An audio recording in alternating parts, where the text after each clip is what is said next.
What if I told you there is a tuber with more healthy fat than olive oil, more fiber than oats, and complete protein rivaling eggs? It fed pharaohs. It sustained Ice Age hunters.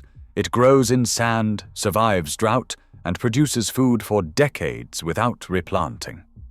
And right now, government agencies spend millions teaching farmers to poison it. They did not classify it as a weed because it fails. They classified it as a weed because it succeeds without permission. A crop that feeds you forever cannot generate recurring revenue. And that made it dangerous. This seed was silenced in the 20th century, but it refused to die. Welcome to silenced seeds. The record opens in Upper Egypt, at a site called Wadi Kubaniya, 16,000 years before the present. Archaeologists sifting through ancient sediment discovered something that rewrote the timeline of human agriculture. Charred tubers, processing stones, evidence of systematic harvesting 8,000 years before anyone planted wheat. These were not emergency rations. This was organized food production during the last Ice Age. The tubers belonged to Cyperus esculentus. The world now calls it chufa. Ancient Egyptians called it Hab el-Aziz, the beloved seed. By the time pharaohs ruled the Nile, chufa had become sacred. Tomb excavations at sites dating to 4000 BCE found dried tubers placed alongside gold and lapis lazuli. These were provisions for the afterlife. Forensic analysis of mummified remains confirmed chufa in their digestive systems. The last meal before eternity. Wall paintings in the tomb of Rekhmire show the full production cycle. Workers harvesting, grinding stones, crushing tubers into flour, honey being folded into the mixture, conical cakes shaped for offering to Amun, king of the gods. This was not peasant food. This was temple food, divine food. The Greeks documented it. Theophrastus wrote instructions for cultivation in the 4th century BCE. Pliny recorded its spread across the Roman Empire. Arab traders carried it to North Africa and Spain.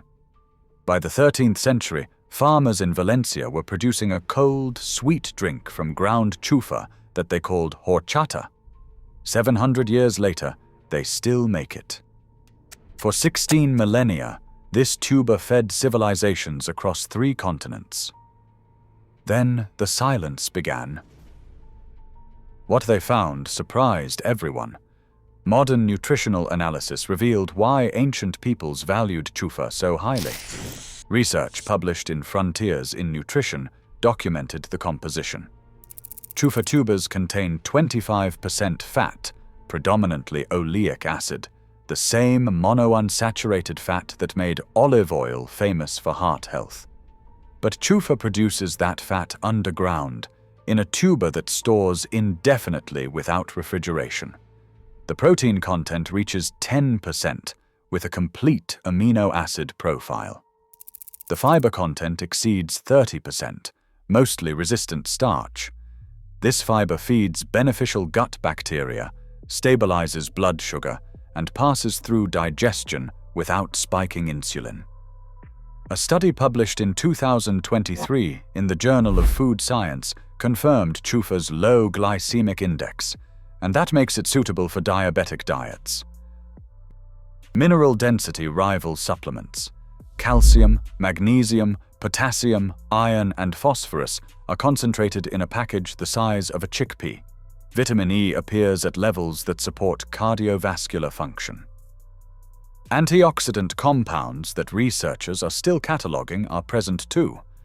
One tuber contains what modern food manufacturers spend billions trying to engineer into processed products.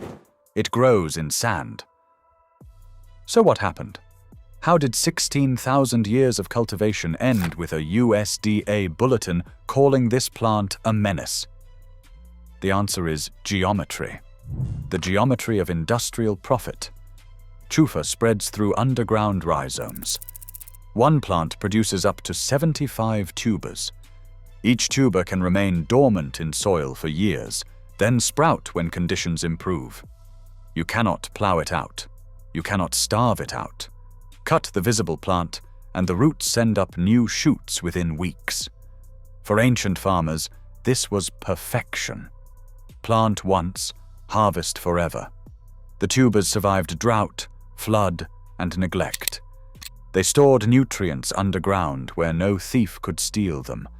They required no annual seed purchase, no fertilizer, no pesticide.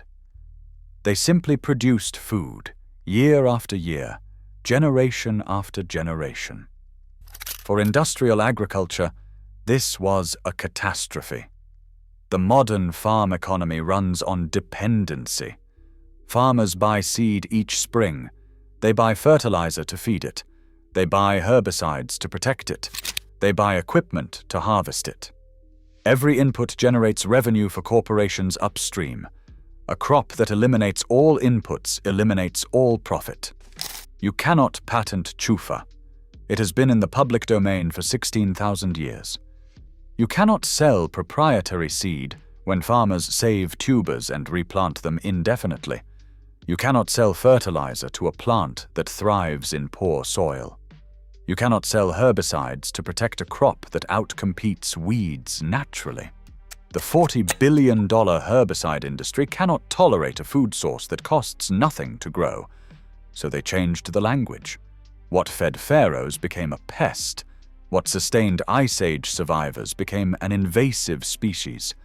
What provided complete nutrition for millennia became yellow nutsedge, one of the world's worst weeds. They silenced this seed with paperwork and poison. The campaign was systematic. Agricultural extension offices published eradication guides. Universities received funding to study chemical control. The United States Department of Agriculture released technical bulletins specifically targeting yellow nutsedge in commodity crop regions. The chemical arsenal grew: glyphosate, halosulfuron, sulfentrazone, bentazone, imazapic. Each formulation was designed to kill a plant that had survived 16,000 years of climate shifts, droughts, and floods. Research papers documented the difficulty. Single herbicide applications achieved partial control at best. Recommendations called for sequential treatments across multiple seasons. Even then, buried tubers survived, waiting for the poison to fade. The irony cuts deep. Industrial monocultures deplete soil, require constant irrigation, and collapse without chemical support. Chufa rebuilds soil structure, survives on rainfall alone, and produces food indefinitely. We spray poison on resilience to protect fragility. And who benefits? Chemical manufacturers sell herbicides. Seed companies sell annual varieties. Fertilizer corporations sell synthetic nutrients. Equipment manufacturers sell machinery designed for crops that need replanting every year.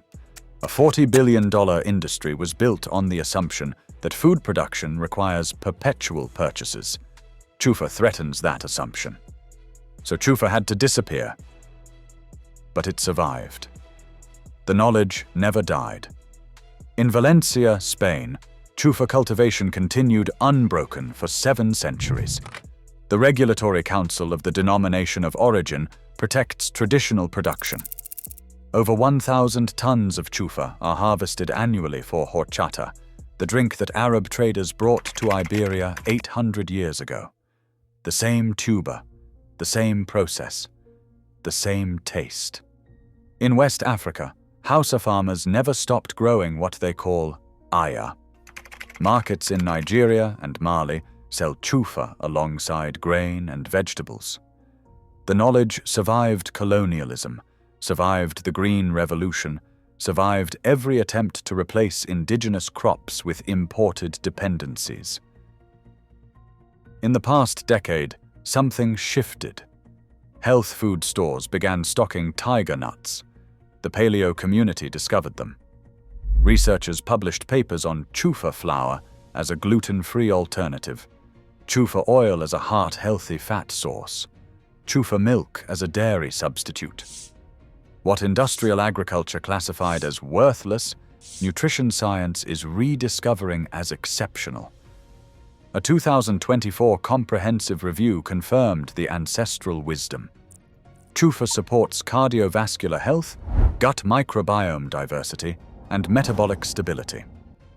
The food that built pyramids is being validated by peer-reviewed journals. But the infrastructure of suppression remains. Extension bulletins still recommend herbicides. Agricultural policy still subsidizes annual monocultures. The $40 billion chemical industry still profits from teaching farmers to kill what their ancestors cultivated. Every person who learns the truth becomes harder to control.